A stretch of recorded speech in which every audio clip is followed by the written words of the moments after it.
This is Dave Doggett, and you're listening to the Maritime Outdoorsman Podcast, episode number 1.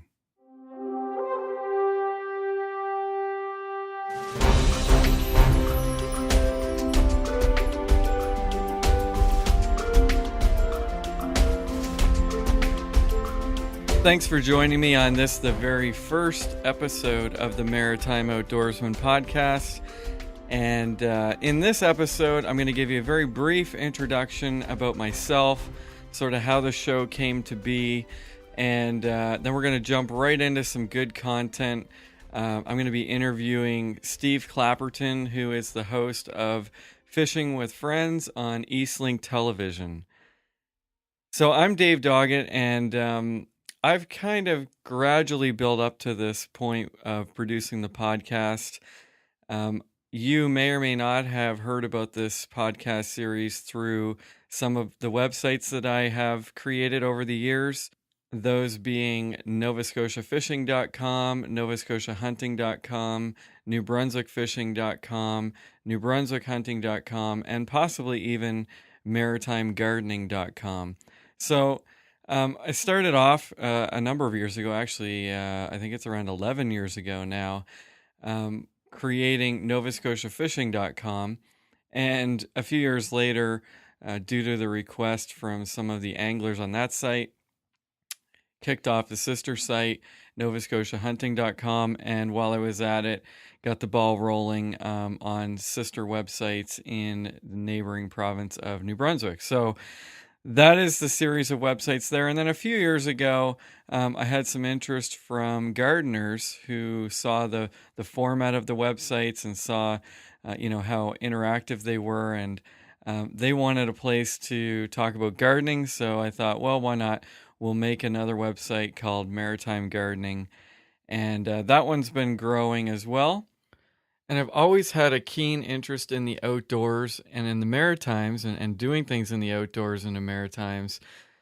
So I thought that would be a great opportunity to come up with this podcast series where I am able to utilize the incredible connections I've made over the years through angling and hunting and various other outdoor related activities, and then bring those to a listening audience. And I think it's just a very unique way to do that. So this is where we're at. This is the podcast series. It's going to be made up of discussions and interviews and feedback from listeners and feedback from website members. And I think and I hope you're going to find it very interesting, and you'll tune in to just about every episode that we produce. If you want to learn a bit more about myself and what I do, basically I'm a web developer, video developer, and I do work from home. You can learn more about what I do and some of the things that I'm up to by visiting www.davedoggett.com. That's DAVEDOGGETT.com. And as I mentioned in this episode, that being the very first one, I wanted to kick it off in a bit of a big way, and I thought a great way of doing that would be to hook up with my friend Steve Clapperton, who is the host of EastLink's Fishing with Friends show, which has gained quite a bit of popularity over the last years, and Steve is basically a household name now.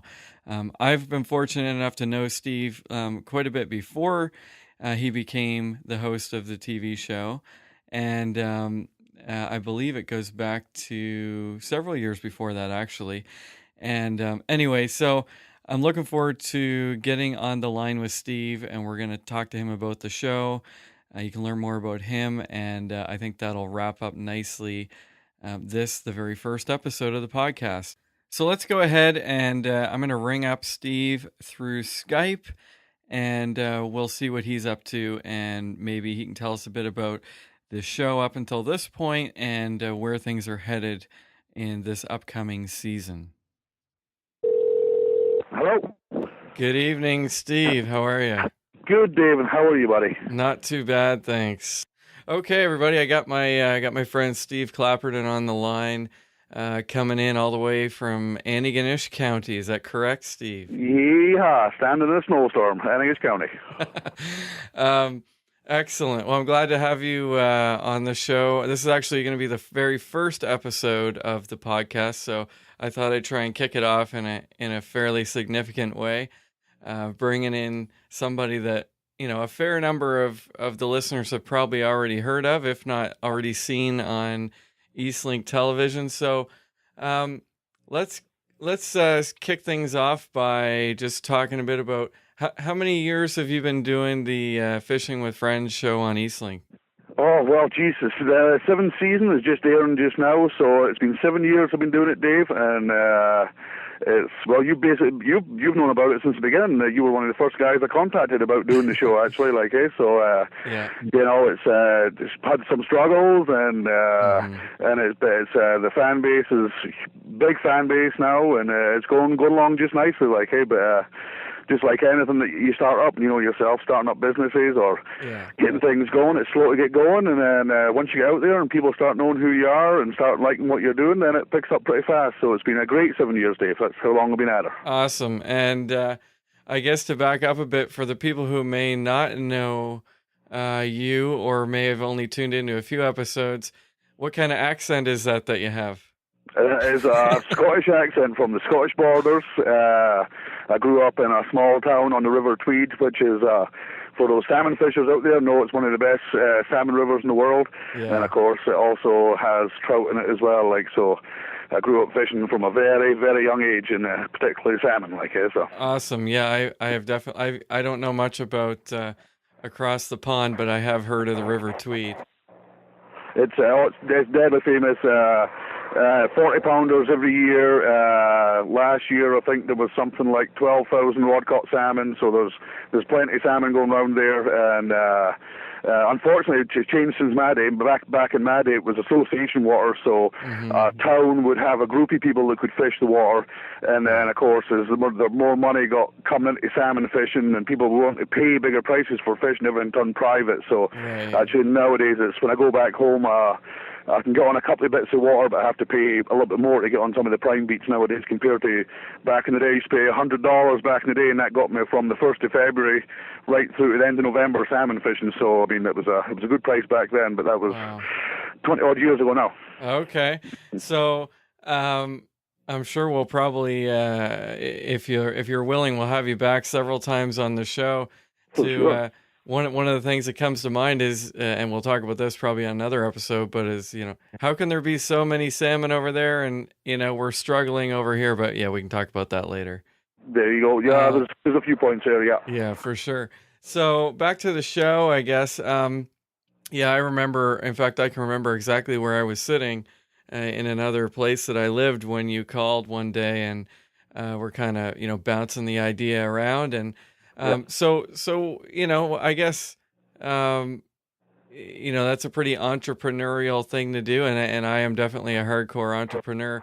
What made you think about doing the show, and how did the early days go?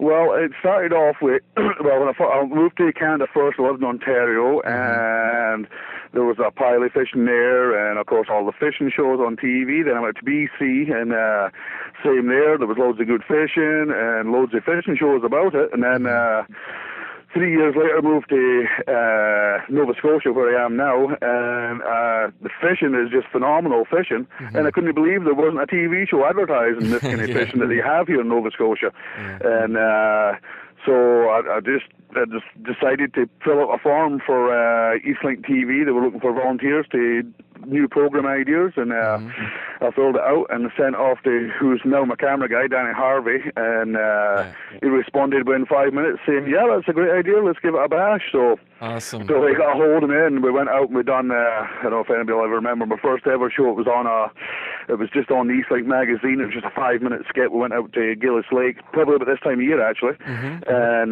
we done a little 5-minute ice fishing segment, and to see how I was on camera and see if I could do it, and then it kicked off for there, and then we started filming our first season that spring.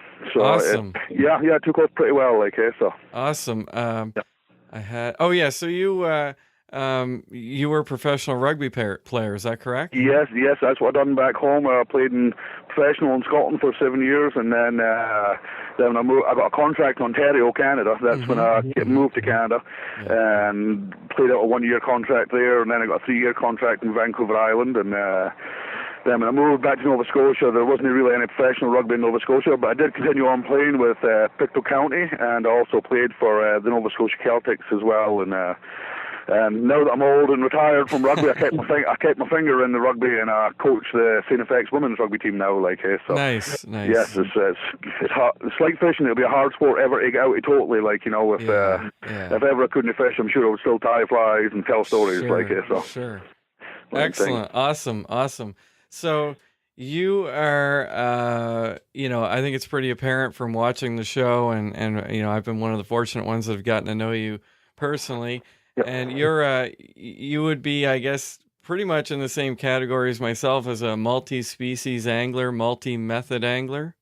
Oh, I'm about catching fish. I get fun out of catching anything from 3-inch brook trout up to 1,000-pound tunas, and I'll target them any way that I can. Every day is different. Some days are great for fly fishing, other days are good for worm and bobber, so Exactly. I love fishing any species, it's I do the bass, I'll do the pickerel, I'll do the trout, and it's if they're there to be fish, then I definitely love the tugging the line from any kind of fish, so. Yeah, exactly. I know. Where you live is kind of in the heart of trout and salmon country. So, I mean, if you had to, it's a brutal question, and I only ask it because I've been asked myself before. Yeah. If you could only target one species for the rest of your days, what would that be? Oh, if I had all the money in the world and all the things I could be doing, I would probably travel around and fish Atlantic salmon. Yeah, okay. But that's a tough question. I mean, trout is right behind it, and then, and then I could add tuna fish in there too, Well, yeah, exactly. I mean, it's a totally unfair question, and I totally acknowledge that. So, but I do have a passion for Atlantic salmon. Atlantic salmon, yeah, and I've developed a pretty strong connection with that species myself over the last 10 years. They're pretty elusive, but they are, when they're in and they're on, and you master the technique, it's pretty cool. Oh yeah, no, and they're a very catchable fish. I mean, there's a thought out there that they are elusive, pretty elusive. But once you learn the basics and the fish are coming in, then they're a very catchable fish, and they'll give you the fight of your life. They'll come out of the water and do all that stuff, exactly. all the fun stuff. Yeah, I mean, it's one of those things where myself, and I'm sure I'll be talking about this in other episodes as well, but there's sort of this ridiculous intimidation that goes along with, number one, fly fishing, and number two, the elusive Atlantic salmon. And to be perfectly honest, from what I've seen and experienced myself, those brown trout that you've got behind your house are far more elusive than any Atlantic salmon. Yeah. Well, we had you down this year there, and they're elusive. And the lucky thing that I do have on the side is time to fish these fish. So I mean, out of my whole year, I probably fish more than a lot of people. So I do get the opportunity to catch these fish. I mean, I go through days where you don't see a fish, you know what I mean. Sure. And sometimes they can last for days on end, but I do have the opportunity and the time to go out and hunt these fish down and find out their habits and sure. It's and there's a little bit of luck behind it too. I think there's a little bit of luck behind every kind of fishing. It's you can put a fly in front of his face. Will it take? Well, you might do the next cast with the same fly, and it might just take. So that's right. That's a little bit of luck in it too. Yeah, I mean, I think pretty much with any species, if you've got the time to put in, you're bound to succeed sooner or later. But exactly, because you'll try everything, you'll try everywhere, and you'll get into a pattern, and you'll find a pattern, and it works for you. So exactly. Yeah. Well, I just got a couple more questions for you, Steve. I'm going to definitely squeeze some more in some other time for sure. But so what, you got any specific plans for the upcoming season, or is the upcoming season that we're going to see? I mean, I'm going to try and keep these episodes what they call evergreen, so the content's good forever. But specifically speaking, it's 2013 right now. We're sort of kicking off the year.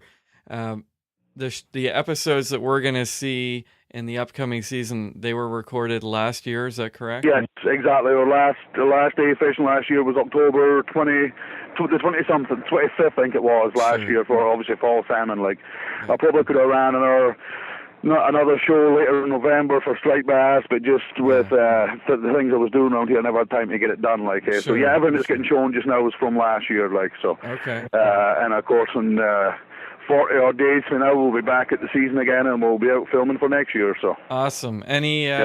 Anything sort of out of the ordinary coming up that people could expect in the season that they will see coming up, or is it you're just I think you do a great job covering all the bases, and I think that's why I really like your show, and that's something that you really don't see, especially, I mean, not around here. You really don't. There aren't really any other fishing shows to speak of. But you cover all the bases, multi-species, multi-method, so that sooner or later somebody can relate to what's going on, and if they want to try something new, they can. But I know you've already done, you've done some amazing shows like tuna. I mean, the tuna stand out big time. Yeah, everybody talks about them ones. Yeah. So I mean, any completely new species, or just kind of rotating through the queue again? Well, as you know, I'm going to try and get out for some bluefish this year. Tried last year, just timing wasn't right. I'm even though I do have a lot of time for fishing, I spend a lot. I've got a family and tuna fish and all that too. So try to fit certain fish in that are only at certain times of the year, like the bluefish down there on the South Shore. Missed them by a couple of weeks last year. Well, me and yourself, we were down the South Shore there for stripers, and we missed them. So for this year, hopefully, I'd like to get in some more fishing in different spots in Nova Scotia. Like, we might get back down Digby, me and you, next year. I'd like down the South Shore, as I say, for the blues. And so I'd like to get around a bit more, and I would definitely like to get a shark show in as well this year. I've never done a shark before, so not in Canada anyway. I've done it across in Tenerife before, and it was a blast. So excellent. Well, I mean, I think people. I think what your show does well is it tells people what is available out there. I mean, a lot of people really have no idea. We have a ridiculous amount of sport fishing opportunities. Unbelievable. I mean, every year myself, even I learn about new fish, because someday I'll meet somebody on the river and say, "Oh, you're Steve Clapperton," and they'll say, "Oh, well, I fished down here for this," and it's like, "Well, man, I never knew there was any fish down there like that." Exactly. The fishing community is a great thing, because you get involved in it and you start meeting people, and then they'll tell you a little secret here and there, and then the next thing they have you down there. I mean, one thing I do get criticized on is actually saying places where I'm fishing. But, I mean, my view behind that is we have so many places in Nova Scotia to fish. If all these places were exposed to everybody, then some of the busier rivers won't be as busy, because there'll be people fishing these other rivers. So it's. I mean, we have enough lakes and streams and spots in Nova Scotia for everybody to fish happily and together and all that. So it's. I know it's a bit of a. I know it can be a slippery slope, but I overall I agree with the approach that you've taken. I mean, I've sort of taken a similar approach with NovaScotiaFishing.com and NewBrunswickFishing.com, because if people just get on there and everything is a secret, that's not really going to benefit anybody. But I mean, of course, everybody's got to keep a few spots in their back pocket. But, for sure. But I know that a lot of people have learned an awful lot. They can watch your show, and then if they have the time and the resources, they can travel around the province and hit the same water, right? So exactly. Awesome. And you know, the thing is too, like if you ask somebody, or who told you, if this is their secret spot, and you ask them who told them about it, then they'll tell you somebody told them about it. So without people passing on knowledge, then nobody would ever know about these spots. And you know, I mean, it's a great passing knowledge game for sure. Fishing, like you can pass it on all the time, and people can take advantage of it, and that's one of the things I try and do in my show is like with fly fishing, spin fishing, bait fishing, whatever it is, like there's something there for everybody, because not everybody wants to pick up a fly rod, and not everybody wants to pick up a spinning rod. So it's we try and cover as much as we can, and we always try and make it like a cost-efficient show, like, you know, it's unlike some of the shows, the other shows you see where it's a dream vacation you're going on, where you're spending thousands of dollars, you know. In Nova Scotia, you can pack up the family, go camping down the South Shore, or come to Antigonish County and go camping and go fish beautiful brook trout or salmon or whatever you fancy, like. So it's, and you know, there's a big push going on in the government just now to get people out and get fit and be active, and fishing is a great way to do it, and you can take the family along too, so it's a score for everybody fishing, that's for sure. Even though the wife wouldn't agree with that all the time. But exactly. Definitely agree with everything you said there. Now, the previous seasons, are those available for people who might want to purchase them on DVD, or is that something that's not going to happen? That's something that's not going to happen, not because I don't want it to happen. No, that's it's just one of the things that EastLink have going there. If anybody does have EastLink, there's all the seasons are actually, if you go back into their on demand, you go back into the retro and you can see.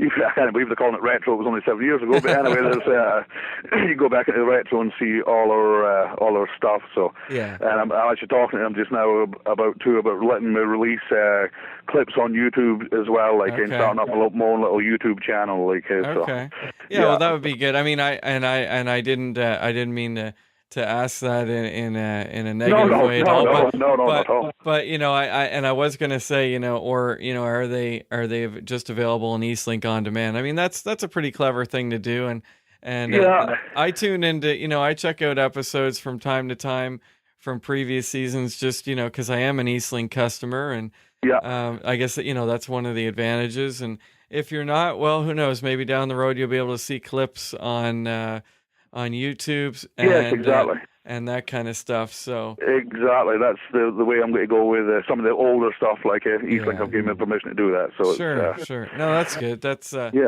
awesome. Well, wicked. Always fun talking with you, Steve. And Steve, you too, man. I've been fortunate to do a few episodes with you over the years, and we did try one last season. Didn't work out, but hey, that's fishing. Hey, but we had a good time though. We did absolutely. And it was all about, like, that's right. And so EastLink, you got, one thing I guess before we go is EastLink now available in New Brunswick? EastLink is available in New Brunswick. Where? I don't know. Okay, so it is available somewhere in New Brunswick. One host in New Brunswick is able to watch your show. No. Yes, exactly. We'll I guess if somebody's interested, they can go to EastLink EastLink.ca, and they can check out that way. And then if it's not available in your area, I'm assuming that's something you could probably put a request in for. And if they get for sure, they're always looking for more places to go in, like, so they're expanding. And they do actually run all the way across the country to Vancouver, but they go under different names, like, so I don't think it's EastLink all the way across, like. I got you. So I got quite a broad viewership, like, so it's pretty cool. Perfect, awesome, Steve. Always a good time connecting with you. I really appreciate your time, and no problem. Hopefully one of the next times we meet, we'll be swinging a line together on a river somewhere. You got it, Dave. It's nothing better than that, buddy. All right, man. Thanks. Excellent, Dave. Thanks very much. Talk soon. Bye-bye. Bye-bye. All right, again, that was Steve Clapperton, host of EastLink TV's Fishing with Friends television show. And if you want to check out the show, of course, if you're an EastLink TV customer, you can check that out on EastLink anytime in your schedule. They also have EastLink On Demand, where you can watch previous episodes and past seasons. And you can visit eastlink.ca to find out more as well. So I want to thank Steve again for being on the show.